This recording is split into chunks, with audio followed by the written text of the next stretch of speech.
Turkey's army claims to have seized power and has declared martial law. Reports say that there have been explosions in the capital and that tanks have surrounded the parliament. Meanwhile, a defiant President Erdogan says the coup will not succeed. Our journalist Pascal Davies used to work in Turkey as a journalist.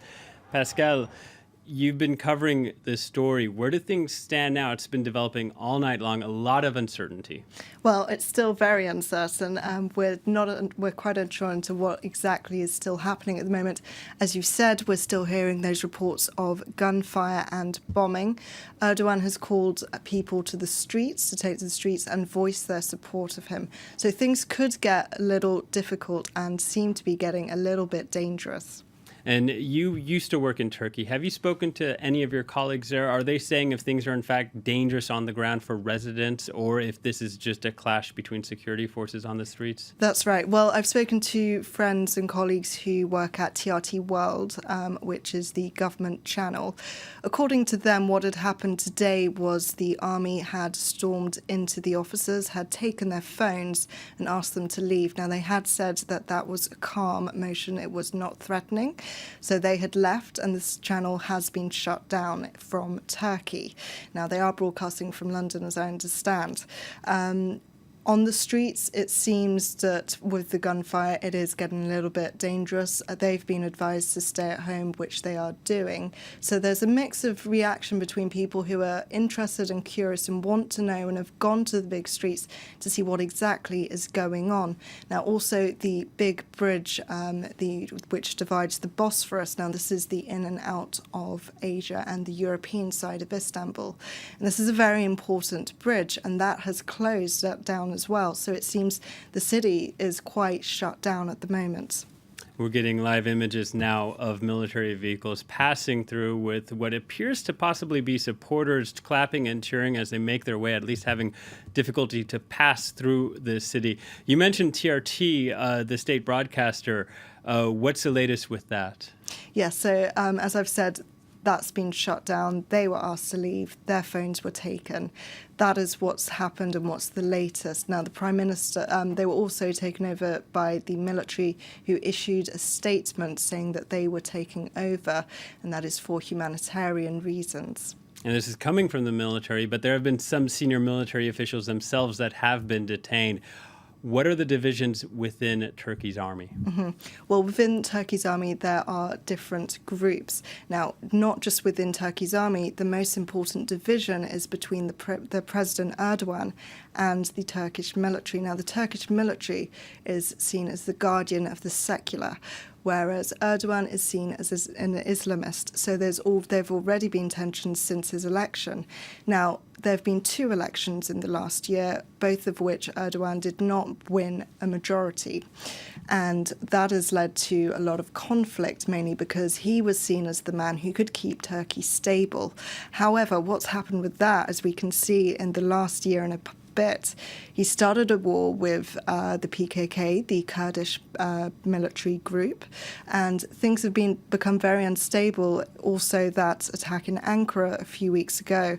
So that is what the division is right now, and the challenge for Erdogan is to what he can do now amid such chaos. We're seeing some world leaders condemn this coup attempt, saying that the government, the democratically elected government, must be respected. What is a sentiment from the people inside Turkey? Inside Turkey, I think they're very confused. They don't exactly know what's happened. They've had a complete media blackout. They have no idea what's going on. All they've been doing is going to the streets, hearing this gunfire. So I think a lot of them are feeling quite scared at the moment. We're seeing live images now of the Bosphorus Bridge in Istanbul. Earlier, that was blocked by some of the alleged coup members of the military, blocking access into Istanbul.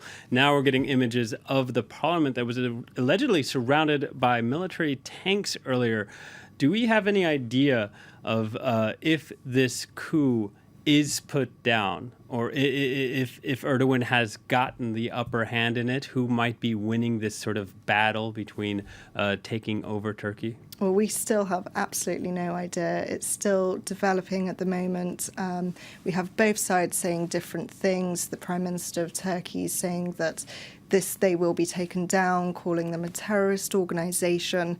Military saying that they are winning, clearly with the bombs and surrounding the parliament at the moment. So we really don't know. The government seems to sort of be downplaying this, but President Erdogan striking images of him speaking on a camera of a cell phone, appearing on television. Do we know where his whereabouts are? He's said to be safe. Do we even know if he's in the country? Well, he appears to be safe. We do not know where he is. Conflicting reports, one saying that he is in Bodrum in Turkey. But we don't actually know where he is either. And this is not the first time the military has intervened directly into Turkish politics. There have been previous occasions they kind of fancy themselves as the protector of secular democracy, don't they? That's right. So since the 1960s, there's been 4 military coups. So that's quite a lot. So that, as I've said before, there's always been this division with the military from the state because they want to stay secular. And a lot of the former prime ministers have been Islamist. So what this means is there's been always this great division still dividing Turkey. Do they deserve that sort of, it's a very flattering title, the protectors of secular democracy. Do they deserve that title, or is that them spinning it into a positive situation to make them look better? Well, I believe it's sort of them, a lot of spin on that. But, you know, there's huge divisions in Turkey with the military, and this is just what's happened. So for the time being, it looks like this might be pro and anti-Erdogan factions that are running down through the military as well as the police. That's exactly right. All right, we'll be following this story as and when